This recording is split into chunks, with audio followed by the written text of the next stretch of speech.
Entra un paciente a tu consulta con dolor cervical. Seguro que hasta aquí en principio todo normal. Si no fuera, porque este paciente acude a consulta por dolor cervical después de entrenar piernas. ¿Habéis tenido algún paciente así? Porque yo sí y ni os imagináis todo lo que aprendí. Bienvenidas y bienvenidos a un nuevo episodio de Clinical Patterns.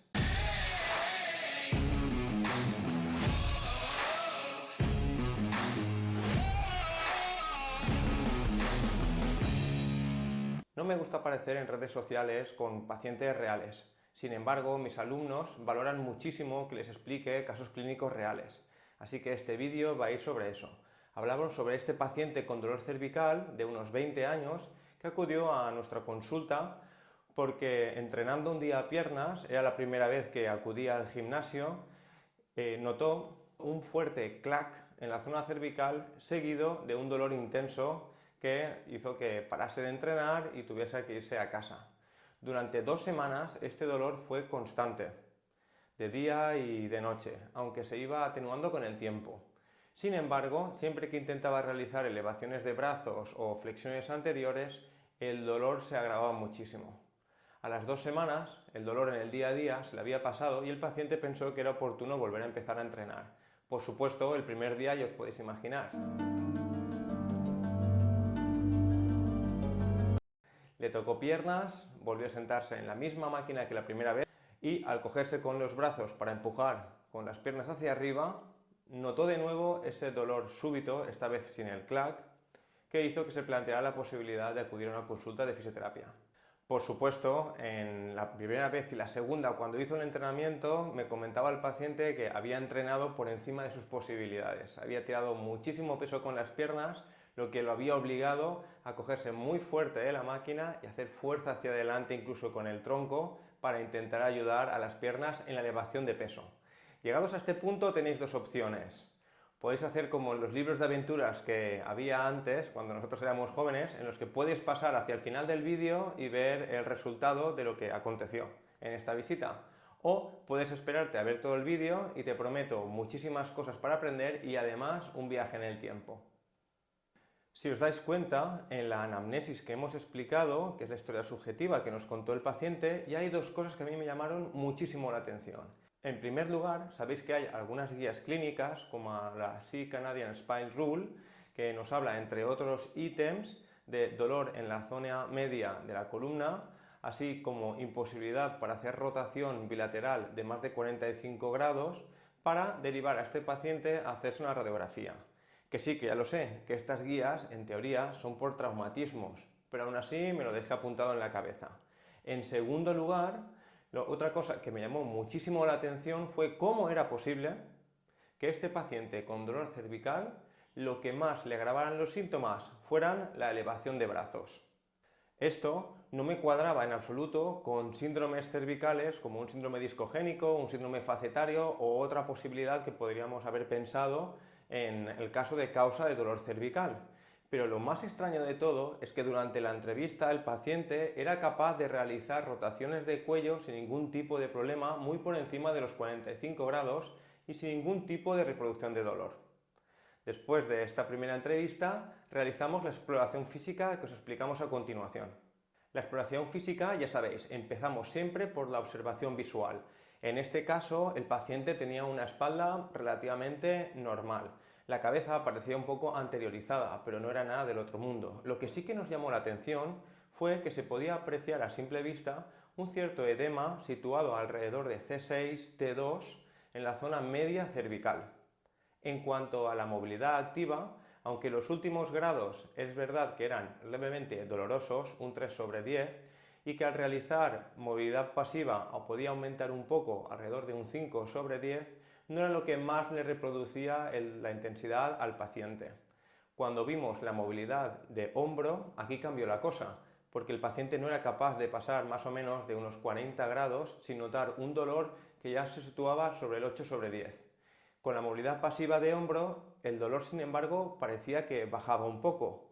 Y ojo, que en columna torácica, movilidad activa, tan solo la flexoextensión final parecía molestar un poco al paciente, tanto en activa como en pasiva.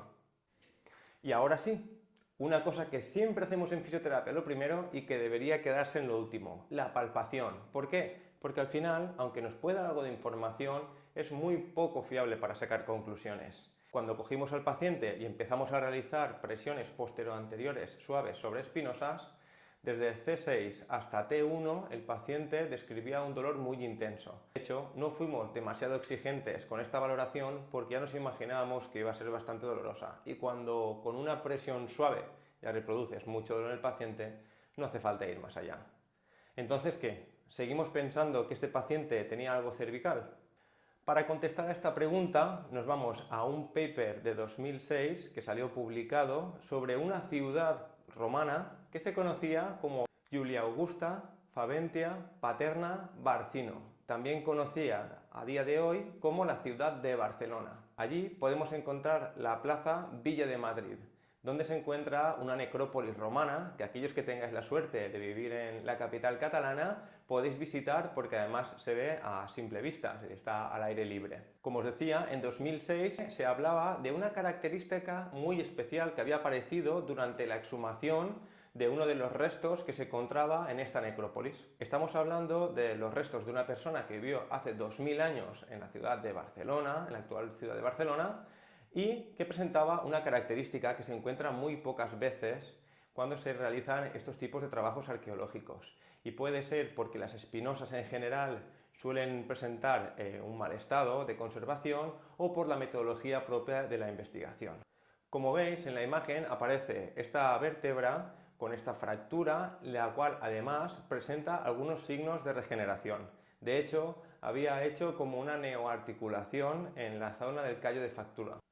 No os he traído a Barcelona solo para que veáis esta fricada, sino para que lo tengáis muy fácil de recordarla a partir de ahora y podamos aprender un poco más sobre este tipo de patología que se conoce comúnmente como Clay-Shoveler Fracture.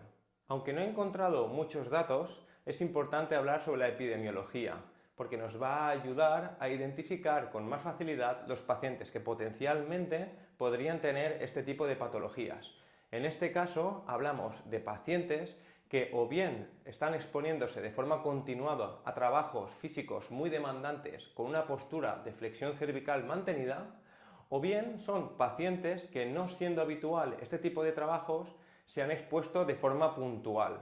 En ambos casos, el resultado cuando presentan estas quejas es esta fractura por avulsión. Si hablamos de valoración en líneas generales en este tipo de patologías, es más o menos lo que os he explicado antes. En observación visual, lo único que veríamos en principio probablemente es un edema localizado entre las últimas cervicales y las primeras torácicas. En movilidad activa, ya sabéis, el dolor se va a reproducir mucho más y con más intensidad con elevación de hombros o ABDs horizontales que no con movimientos cervicales. En cuanto a movilidad pasiva, tanto movilidad pasiva cervical, sobre todo a rotación y flexoextensión, como movilidad pasiva de hombro pueden reproducir parcialmente este dolor. Y por último, y más relevante en este caso, es que por supuesto la palpación sobre la línea media es especialmente sensible, que es algo que nos cuadra con lo que os había explicado antes de la C-Spine Canadial Roots. Desde luego, aunque a veces intentamos autoconvencernos como fisioterapeutas que la entidad que tiene el paciente es algo que conocemos, en este caso ya habéis visto que posiblemente no habéis escuchado nunca hablar de ello. Lo más importante en estos casos ni siquiera es ponerle nombre a la patología, es aceptar que tal vez no entendemos lo que está pasando y que hay un mecanismo detrás poco frecuente que no conocemos y es importante derivar en estos casos. Con este paciente lo que hicimos fue derivarlo a medicina general para proponer una buena valoración y si confirmaban nuestras sospechas realizaran las pertinentes radiografías. Y el resultado fue que efectivamente este paciente presentaba una fractura que ya estaba en fase de consolidación sobre la espinosa de C7. Lo que decidimos con este paciente en la primera sesión, y posiblemente fue lo más relevante, fue una buena pedagogía. Sabéis que muchas veces los pacientes con dolor cervical vienen pidiendo además técnicas pasivas como el masaje o la punción seca, entre otros. En este caso, este tipo de técnicas, por supuesto, están completamente contraindicadas. Cuando el paciente se dio cuenta de lo que llevaba entre manos con su dolor, entendió automáticamente que, por supuesto, que la terapia manual en este caso no nos iba a ayudar. Pero no solo eso, le explicamos también la importancia de la exposición gradual a las cargas, de realizar en este caso la prueba diagnóstica para una buena confirmación y descartar otras posibles causas, y le propusimos empezar a realizar trabajos simplemente aeróbicos o en el gimnasio, incluyendo el tren inferior, pero tranquilos. La máquina que le había producido el dolor de momento la dejamos parada y vernos en un par de semanas cuando ya además se confirmó el diagnóstico del que sospechábamos. En la siguiente visita el paciente había podido acudir al gimnasio a realizar sus actividades sin utilizar de momento dentro del entrenamiento extremidad superior. Cuando vino hacía más o menos una semana que había dejado de tener dolor en el día a día y que ni tan siquiera la movilidad cervical final, la movilidad de brazos sin peso, le producía ningún tipo de dolor. Así que decidimos sacarlo al gimnasio que tenemos en el centro, donde empezamos a probar umbrales de tolerancia para trabajos en miembro superior. Todo aquello que no le reprodujo síntomas durante ni al día siguiente, se lo permitimos empezar a realizar en el gimnasio durante 2 semanas más. Con esto ya llevábamos más de 7 semanas y 6 son las que de media nos dicen los papers que tardan los pacientes en volver a sus actividades de la vida diaria. Pero hay que tener en cuenta una particularidad que habíamos tenido con este paciente, y es que había tenido una recidiva a las 2 semanas del primer episodio de dolor. Así que decidimos alargar un poco los plazos y curarnos en salud. Por último, acudió a una tercera visita.